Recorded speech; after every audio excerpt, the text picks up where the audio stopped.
নীলিমা রান্নাঘর ও ছাদ বাগানের পক্ষ থেকে সকলকে স্বাগত। আজ 25শে ডিসেম্বর, তাই আমি ঘরোয়া জিনিস দিয়ে ডিম ছাড়া কফি কেক বানালাম একটা। এর জন্য আমি 1 কাপ সুজি গুঁড়ো করে নিয়েছি, হাফ কাপ চিনি গুঁড়ো করে নিয়েছি, একটু সাদা তেল নিয়েছি। এইবার এই সাদা তেলের মধ্যে চিনিটা ভালো করে গুলে নেব। তারপর গুঁড়ো করা সুজি দেব, হাফ কাপের কম ময়দা দেব। এবার বেকিং সোডা, একটু বেকিং পাউডার দেব, দিয়ে দুধ দিয়ে আমি একটা ভালো করে ব্যাটার বানিয়ে নেব। একটু কফি দেব। এই ব্যাটারটা ভালো করে গুলে নিয়ে আমি কিছুক্ষণের জন্য ঢাকা দিয়ে একটু রেস্টে রেখে দেবো।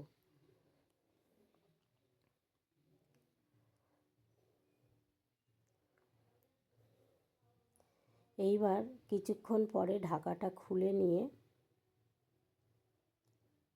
একটা বাটির মধ্যে, অ্যালুমিনিয়াম বাটি নিয়েছি, তার মধ্যে তেল মাখিয়ে তলায় একটু ময়দার গুঁড়ো ছড়িয়ে নিয়েছি। আপনারা একটা পেপার দিয়েও নিতে পারেন। তারপরে সেইটার মধ্যে ব্যাটারটা ঢেলে নিয়ে কাজু কিশমিশ দিয়ে একটু সাজিয়ে নিয়েছি। নিয়ে গ্যাসে কড়া বসিয়ে, আমি কিন্তু লবণ দিয়ে করেছি, লবণ দিয়েছি, দিয়ে তার মধ্যে আমি বাটিটা লো ফ্লেমে বসিয়ে দিয়েছি, দিয়ে একটা ঢাকা দিয়েছি। এবার 1 ঘন্টা পরে ওটাকে খুলে আমি একটা কাঠি দিয়ে দেখেছি।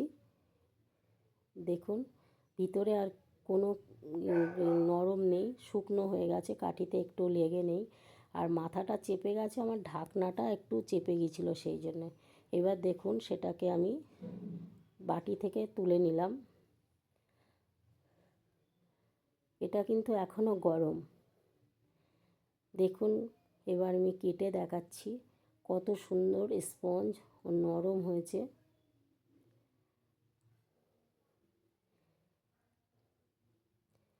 এটা ঠান্ডা হলে আরও স্পঞ্জটা ভালো হয়ে যাবে। খুবই গরম। এই কেকটা বানানো আপনাদের কেমন লাগলো আমাকে একটা লাইক, শেয়ার, কমেন্ট করবেন। নতুন কিছু দেখার জন্য সাবস্ক্রাইব করবেন।